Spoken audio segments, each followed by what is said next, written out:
Hey, what's going on with you guys, man? So I'm about to recap the Gervonta Tank Davis versus Isaac Cruz fight. There's been a little bit of controversy surrounding the decision. I really don't think there was anything fishy. I don't think anything was rigged. I don't see a fixed fight happening. I thought the judges, for the most part, had it correct. Two judges had it 115, 113 in favor of Tank. One had it 116, 116, 112. I didn't agree with that, but it wasn't the craziest thing in the world now. A lot of people are picking a lot of people thought that Isaac Cruz won the fight. Now, this is what I really want to talk about. I will really like to know what is people criteria for winning a round. So like, what do people value, and how they score a fight, how they score round by round. I really need to understand that concept because for the most part, I'm like, people are saying Isak Cruz won the fight. I really don't see how. I thought Gervonta did a great job at boxing. Gervonta showed there's layers to his game, there's different levels he could tap into. You guys watch Gervonta Tank Davis fights. He's never fought on the back foot as much. He's usually the come forward guy. He's usually the aggressor, the bully.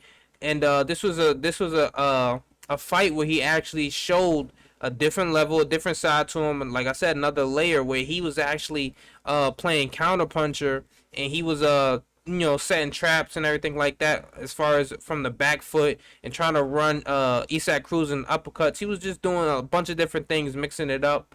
Um, and I felt like he boxed pretty beautiful for the type of opponent he had. Now I think a lot of people are overreacting to Isak Cruz having a good putting up a good fight. We always have to remember styles make fights, right? Uh, Gervonta Davis a small fighter, Isak Cruz a small fighter. Gervonta Davis didn't want to sit there in the middle of the ring and bang it out like some other people might have.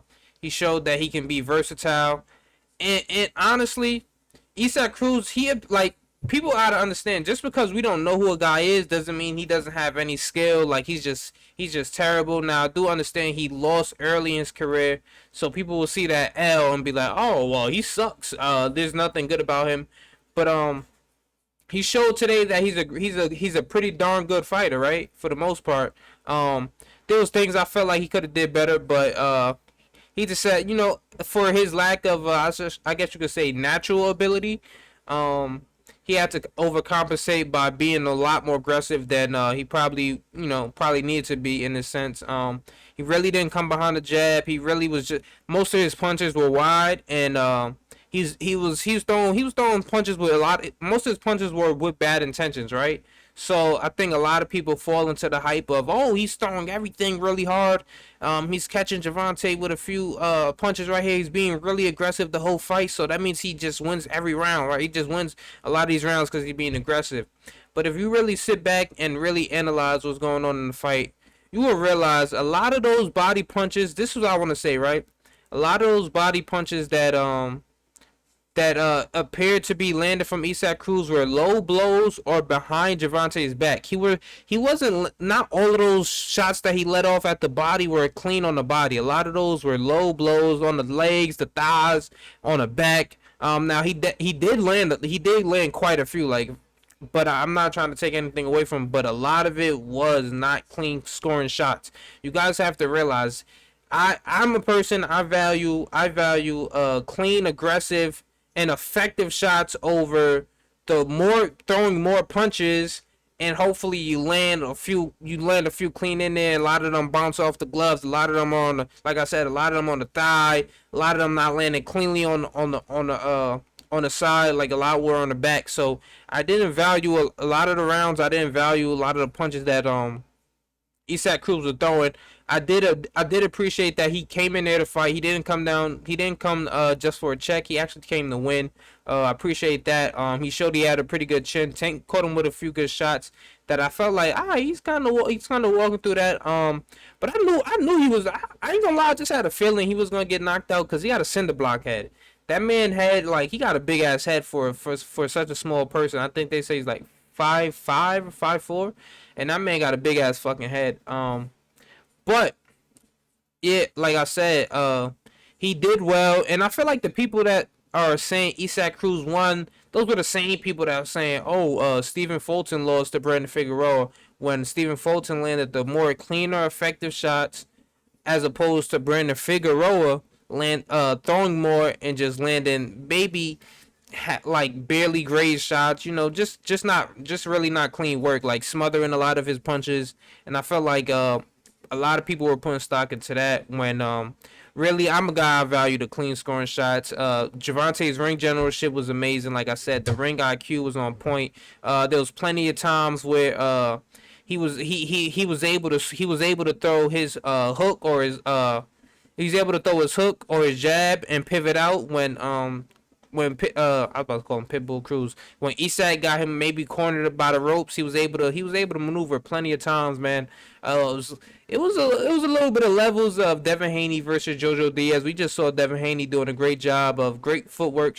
He showed great footwork against Jojo Diaz. I felt like Tank did the same thing.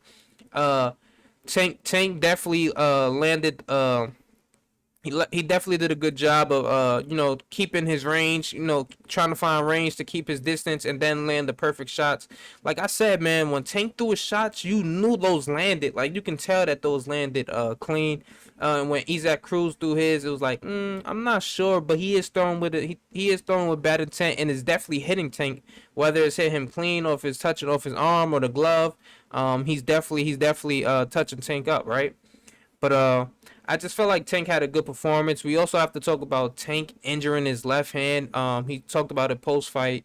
Um, it was just plenty of different things, right? I really want to see the see what it turns out to be, because if you guys really notice the second half of that fight, Tank, when he threw his left hand, he didn't throw. I felt like he wasn't throwing them with bad intention. Like he was still throwing it. Even when it got injured, but it felt like he was just placing it more than trying to punch through a target. Right? Even though he was landing clean, it felt like he wasn't trying to take Isak Cruz's head off anymore. Now you seen him wince plenty of times. Maybe like I feel like it got super bad. Maybe like once it got to like around round 9, that's when you really started to notice that he wasn't putting anything. He wasn't really putting too much on it.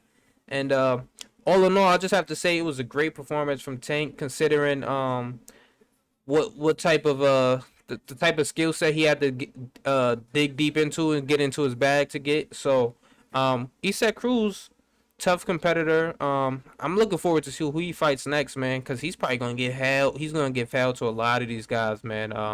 I think this type of fight with Tank kind of build him up into a little mini star, man. Maybe he might start getting these decent checks to take on some of these up and comer 135s, because he is gonna drop back down a little bit. This type of fight is gonna drop him down the rankings. He's gonna have to work his way up a little bit. Um, but I think his stock definitely rose today. He might for sure. He's definitely the top. He's definitely in the top 10 at 135 after this performance. There's no doubt about that. Um, but as far as Tank goes, I would love to see who he fights next. Hopefully for him, he can get a Cambosis. I don't know if he would want to travel to Australia.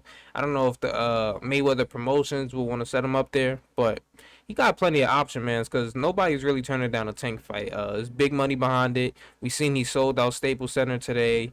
We don't know what the pay-per-view number is going to be, but we'll have to see in maybe like 2 or 3 days. Mike Coppinger or one of these guys from the Athletic will probably drop it. So with that being said, let me know what you guys think in the comment section below. Don't forget to like, subscribe, comment, do all that good stuff, man. Appreciate the support. I'm out though. Peace.